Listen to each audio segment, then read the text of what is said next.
अस्सलाम वालेकुम। अच्छा, सेकंड एनुअल एग्जामिनेशन की अगर हम लोग बात करें तो जैसे ही रिजल्ट अनाउंस होता है तो रिजल्ट अनाउंस होने के साथ ही सबसे पहले जो रीचेकिंग होती है उसके लिए पोर्टल ओपन होता है और रीचेकिंग के लिए एप्लीकेशंस जो हैं वो ली जाती हैं।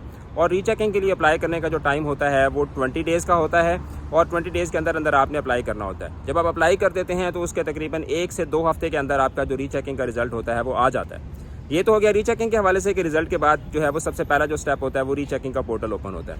उसके बाद जैसे ही रिजल्ट आपका अनाउंस होता है तो विद इन अ वीक जो है वो सेकंड एनुअल एग्जामिनेशन का जो शेड्यूल है वो बोर्ड की तरफ से जारी कर दिया जाता है। अब प्रैक्टिस ये है कि जिस दिन रिजल्ट अनाउंस होता है उसके 40 डेज़ बाद मिनिमम जो आपके पास टाइम होता है वो 40 डेज़ का होता है, समटाइम्स ये 50 डेज़ तक भी चला जाता है। तो 40 से 50 दिन के बाद जो है वो आपका जो सेकंड एनुअल एग्जामिनेशन है वो कंडक्ट होता है। तो जो मैट्रिक का इम्तिहान है वो आपको पता है कि उसका रिज़ल्ट जो है वो 16 जुलाई 2025 को आ रहा है। तो आप लोगों का जो सेकंड एनुअल एग्जामिनेशन होगा वो जाके होगा अगस्त के लास्ट में जाके स्टार्ट होगा, या हो सकता है कि सितंबर तक भी चला जाए। ठीक है, तो ये इस दौरान जो है वो आपका मतलब आप ये अगस्त का पूरा महीना ऑलमोस्ट आपके पास जो है वो प्रेपरेशन के लिए होगा।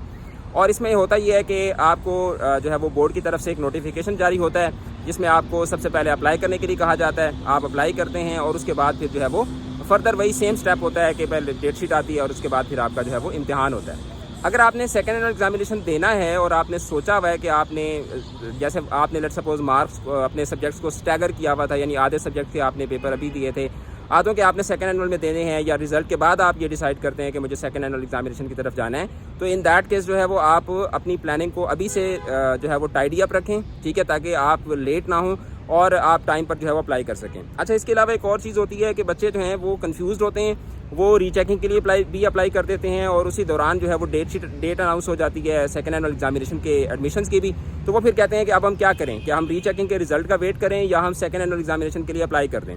तो इसमें ये होता है कि अगर तो आप वेट करते रहें, ठीक है, यानी कि लास्ट डेट जो सेकंड एनुअल के लिए अप्लाई करने की जो लास्ट डेट है उस तक आप वेट करें, यानी एक दिन पहले तक आप वेट कर लें। जैसे मिसाल के तौर पर अगर सेकंड एनुअल एग्जामिनेशन के लिए अप्लाई करने की जो लास्ट डेट है वो अगर बोर्ड की तरफ से अनाउंस होती है 5 अगस्त, तो आप ऐसे करें कि 3 या 4 अगस्त तक आप इंतज़ार करें। अगर तब तक आपका रीचेकिंग का रिजल्ट आ जाता है और उसमें आप सेटिस्फाई हो जाते हैं तो फिर तो आपको अप्लाई करने की ज़रूरत ही नहीं है।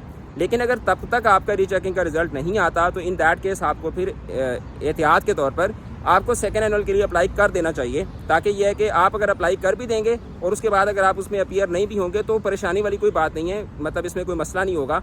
आपने अप्लाई कर दिया, उसके बाद आपकी डेट शीट भी आ जाएगी, लेकिन आप अपीयर ना होना, आप अपने पुराने रिजल्ट को इस्तेमाल कर लेना।